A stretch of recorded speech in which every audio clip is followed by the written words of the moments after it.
নমস্কাৰ বন্ধুসকল তথা মোৰ কোচ ৰাজবংশী ভাইগিলা আপোনালোকে সকলোৱে গম পায় যে কেইদিনমান আগতে এনডিএবি সংবিজিত গোটৰ লগত এটা 20 যিটো গোট আছিলে সেই গোটৰ লগত ভাৰত চৰকাৰ লগত এটা চুক্তি হৈছিল বিটিআৰ চুক্তি সেই বিটিআৰ চুক্তিত এটা কথা উল্লেখ আছিল যে বিটিআৰ অঞ্চলৰ জীৱৰ ধৰ বৰৰ সংখ্যা যিবোৰ গাঁও কম আছে সেইবোৰ গাঁও বিটিআৰৰ পৰা কৰ্তন হ'ব তথা যিবোৰ বিটিআৰৰ বাহিৰত বড়ৰ সংখ্যা বড়ো জনগোষ্ঠীৰ সংখ্যা য'ত বেছিকে আছে সেইবোৰ গাঁও বিটিআৰত অন্তৰ্ভুক্ত হ'ব বুলি এখন চুক্তি হৈছিল বিটিআৰ ৰেকৰ্ডত সেই চুক্তি মতে যি কমিটি এখন গঠন কৰি দিয়া হৈছিল সেই ডালিম বায়নৰ নেতৃত্বত যিখন কমিটি গঠন কৰি দিয়া হৈছিল সেই কমিটিৰ আয়োগ কমিটিয়ে বিভিন্ন ধৰণৰ সাৰ্ভে তথা বিভিন্ন ধৰণৰ দল সংগঠনৰ লগত বহি কেনে কিছুমান সাৰ্ভে কৰিছিলে সেই মতে বিভিন্ন দল সংগঠনে নিজৰ নিজৰ দাবী তথা নিজৰ যিবোৰ গাঁও কৰ্তন হ'ব লাগে সেইবোৰ এটা লিষ্ট দিছিলে ঠিক তদ্ৰুপ বড়ো জনগোষ্ঠীৰ কিছুমান সংগঠনে যিবোৰ গাঁও বিটিআৰত অন্তৰ্ভুক্ত হ'ব লাগে সেইখনৰ এখন লিষ্ট দিছিলে কিন্তু অতি তাৎপৰ্যজনক বিষয়ে তথা আশ্চৰ্যজনক বিষয়ে যে আমি যেতিয়া গম পালো যে বিটিআৰ অঞ্চলত যিবোৰ গাঁও অন্তৰ্ভুক্ত কৰিবলৈ ওলাইছে সেই গাঁওবোৰ আচলতে তাত বড়ো জনগোষ্ঠীৰ সংখ্যা ক'ব গ'লে নাই নিচিনাই তাতে কোনো ধৰণৰ তাতে একমাত্ৰ সেইবোৰ যিবোৰ গাঁও অন্তৰ্ভুক্ত বিটিআৰ অন্তৰ্ভুক্ত কৰিবলৈ ওলাইছে সেই গাঁওবোৰ তাতে কোচ ৰাজবংশী জনবসতিহে অঞ্চল তাতে বেছিভাগ জনসংখ্যা তথা বেছিভাগ ৰাইজে হ'ল আমাৰ কোচ ৰাজবংশী জনগোষ্ঠীৰ আমি যেতিয়া লিষ্টখন পালো যে লিষ্টখনত যেতিয়া দেখিলো যে পপৰা গাঁও তাৰপিছত ঢলাগাঁও বৰঝৰা চাপৰ তাৰপিছত ছয়বাৰী বাগান তাৰপিছত আমাৰ চাপৰাকাটা পাৰ্ট 1 চাপৰাকাটা পাৰ্ট 2 তাৰপিছত আপোনাৰ এই খাজিয়াতলাইগাঁও পাৰ্ট 1 খাজিয়াতলাইগাঁও পাৰ্ট 2 এনেকা ধৰণৰ বিভিন্ন যিবোৰ কোচ ৰাজবংশী জনবসতি অঞ্চল গাঁও সেইবোৰ বিটিআৰত সোমাবৰ কাৰণে যিবোৰ বড়ো জনগোষ্ঠীয় সংগঠন আছে তেওঁলোকে যিখন বিটিআৰ কৰ্তনৰ যিখন আয়োগ কমিটি গঠন কৰি দিয়া হৈছিল সেই আয়োগ কমিটিক তেওঁলোকে দাবী জনাইছে তথা আহ্বান দাবী জনাইছে যে সেইবোৰ গাঁও অন্তৰ্ভুক্ত হ'ব লাগে তো এইটো বস্তু দেখাৰ পিছত আমি এতিয়া স্পষ্ট বুজি পাইছো যে এক প্ৰকাৰ কোচ ৰাজবংশী জনগোষ্ঠীৰ অস্তিত্ব নিক্ষেপ কৰা এটা বিশেষ ষড়যন্ত্ৰ আৰম্ভ হৈ গৈছে কাৰণ যিবোৰ গাঁওবোৰৰ নাম তেওঁলোকে অন্তৰ্ভুক্ত কৰিব বিটিআৰ অন্তৰ্ভুক্ত কৰিবৰ কাৰণে দাবী জনাইছে সেইবোৰ গাঁৱত বড়ো জনগোষ্ঠীৰ লোকসকল বসবাস কৰা খুবেই কম সংখ্যক কিছুমান বড়ো জনগোষ্ঠীৰ লোকে বসবাস কৰে আৰু কিছুমান অঞ্চলতো বড়ো জনগোষ্ঠীৰ লোকৰ সংখ্যা নাই ক'ব গ'লে তো তেনেকা গাঁও বিটিআৰ অন্তৰ্ভুক্ত কৰিবলৈ ওলোৱাটো অন্তত আশ্চৰ্যজনক কথা হৈ পৰিছে আৰু কি ভিত্তিত তেওঁলোকে এই ধৰণৰ গাঁওবোৰ বিটিআৰত অন্তৰ্ভুক্ত কৰিবৰ কাৰণে দাবী জনাইছে তো আমি যেতিয়া এই লিষ্টটো দেখা পালো অত্যন্ত আশ্চৰ্যজনক কথা হৈছে আৰু আমি আচৰিত পাইছো এতিয়া আমাৰ কথাটো হ'ল যে সময় থাকোতে আমি যিবোৰ কোচ ৰাজবংশী জনগোষ্ঠীয় দল সংগঠন তথা ৰাইজ আছে যিবোৰ ৰাইজে সেইবোৰ অঞ্চলত তথা সেইবোৰ গাঁওবোৰত বসবাস কৰি আছে সকলোৱে সজাগ হোৱাৰ অন্তত প্ৰয়োজন আহি পৰিছে ইতিমধ্যে আমি চিলাৰা উন্নয়ন মঞ্চৰ যিখন আমাৰ চিলাৰা উন্নয়ন মঞ্চৰ যিবোৰ জিলা কমিটিৰ কৰ্মকৰ্তাসকল আছে আঞ্চলিক কমিটিৰ কৰ্মকৰ্তাসকল আছে তথা সেই সকলোকে আমি নিৰ্দেশ দিছো যে সেইবোৰ যিবোৰ গাঁও বিটিআৰত অন্তৰ্ভুক্ত কৰাৰ কাৰণে এটা ষড়যন্ত্ৰত লিপ্ত হৈ আছে সেইবোৰ গাঁওবোৰত গৈ কিনে ৰাইজক সজাগ কৰাৰ অন্তত সময় আহি পৰিছে আৰু আমি এই ফেচবুক লাইভৰ জৰিয়তে সমূহ যিবোৰ কোচ ৰাজবংশী জনগোষ্ঠীৰ ৰাইজ আছে তথা যিবোৰ আমাৰ সজাগ সচেতন ব্যক্তি আছে তথা জ্যেষ্ঠসকল আছে সকলোকে এক মঞ্চত আহিবৰ কাৰণে আমি আহ্বান জনাইছো অন্যথা কিন্তু সেইবোৰ গাঁও বিটিআৰত অন্তৰ্ভুক্ত কৰা যিধৰণে ষড়যন্ত্ৰ চলি আছে যিধৰণে ভাৰত চৰকাৰে অকল বড়ো জনগোষ্ঠীৰ চুক্তিৰ এই শান্তি চুক্তিৰ নামত যিধৰণে বহুত ধৰণৰ তেওঁলোকৰ উন্নয়নৰ স্বাৰ্থত বহুত ধৰণৰ সুবিধা প্ৰদান কৰি আছে তো আমি সেইবোৰত কোনো ধৰণৰ বাধা প্ৰদান কৰা বা কোনো ধৰণৰ আমি আক্ষেপ কৰে কিন্তু কোন যুক্তিত কি ভিত্তিত তেওঁলোকে যিবোৰ কোচ ৰাজবংশী অঞ্চল আছে যিবোৰ আজি ক'ব গ'লে পঞ্চপুৰ বৰঝৰা আছে তো তেনেধৰণে ঢলাগাঁও আছে তেনেধৰণে পপৰাগাঁও আছে তেনেদৰে চাপৰ তাৰপিছত আপোনাৰ এই ফুলবাৰী বাগান বিদ্যাপুৰ তাৰপিছত আপোনাৰ এই বৰপথাৰ যিটো ঢালিগাঁও বৰপথাৰ আছে সেইবোৰ কোন ভিত্তিত তেওঁলোকে বড়ো জনগোষ্ঠীৰ বিটিআৰ অঞ্চলত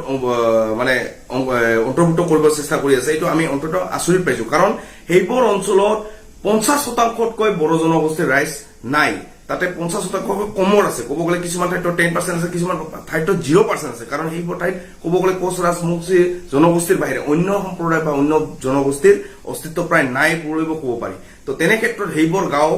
অন্তৰ্ভুক্ত বিটিআৰ অন্তৰ্ভুক্ত কৰি কেনে কোচ ৰাজবংশী জনগোষ্ঠীক আকৌ এবাৰ বিভাজন কৰা ষড়যন্ত্ৰত লিপ্ত হৈছে নেকি না কোচ ৰাজবংশী জনগোষ্ঠীৰ অস্তিত্ব নিষেধ কৰাৰ এটা ষড়যন্ত্ৰ লিপ্ত হৈছে নেকি এই সকলোবোৰ চিন্তা চৰ্চা কৰা অন্তত প্ৰয়োজন আহি পৰিছে আৰু আমি চিলাৰৰ অন্মঞ্চ আজি এই ফেচবুক লাইভৰ দৰে আমি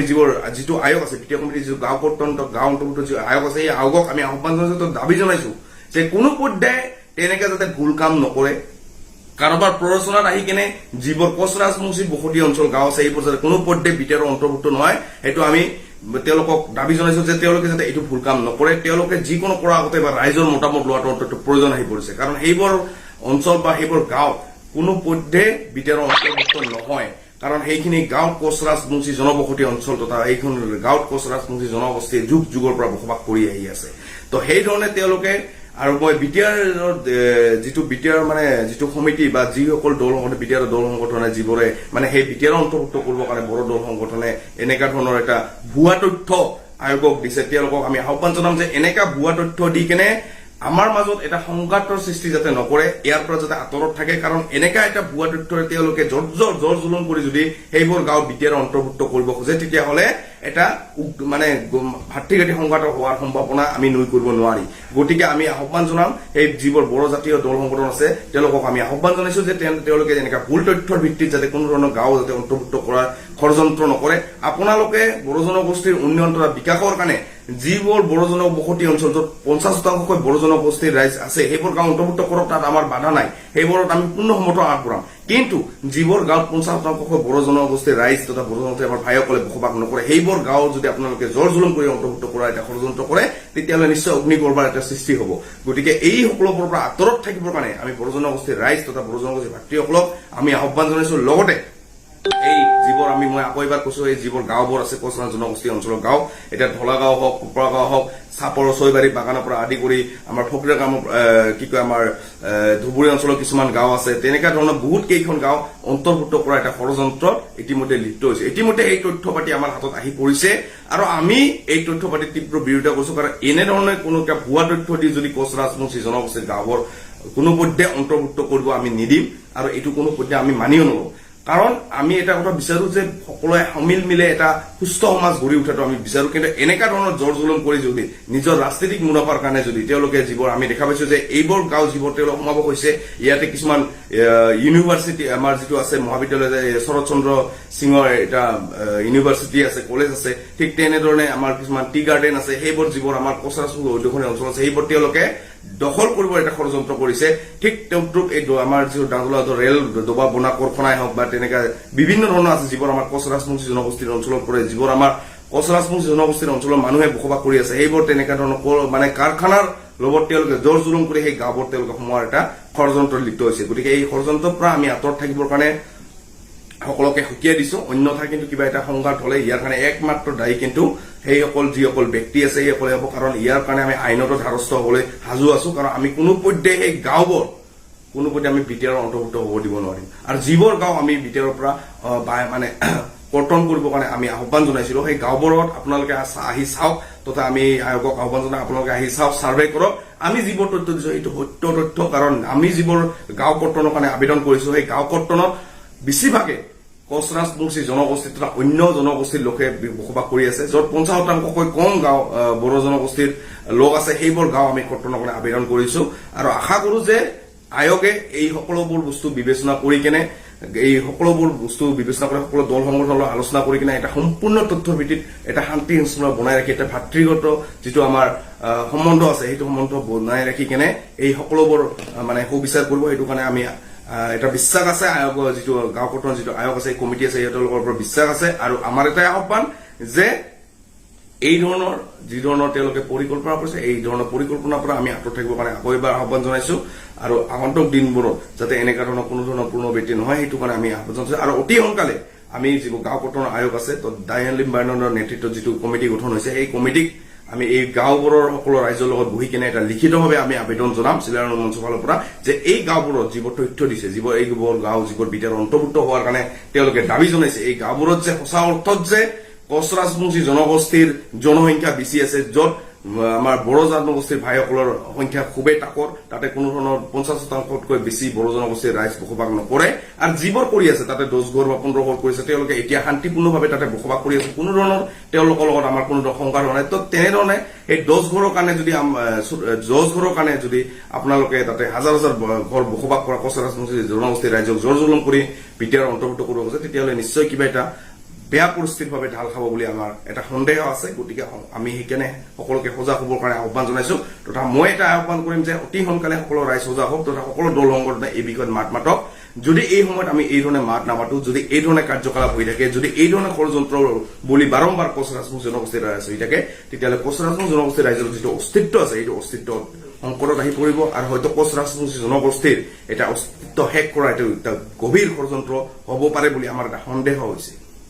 গতিকে মই আজি বিশেষ নকম এইকেইটা কথা লৈ মই আজি আহিছো ফেচবুক লাইভত কৰা ইতিমধ্যে তথ্য পাতি আমাৰ হাতত আহি পৰিছে আৰু মই আকৌ এবাৰ যিটো অলপ আগতে কৈছো সেই ধৰণে কৈ আছো যে আমি ইতিমধ্যে চিলেৰা উন্নয়ন মঞ্চই আমাৰ যিবোৰ কৰ্মকৰ্তা আছে সকলোকে নিৰ্দেশ দিছো গাঁৱে গৈ কিনে গাঁৱৰ জ্যেষ্ঠসকলৰ লগত বহি কিনে গাঁৱৰ অভিজ্ঞতা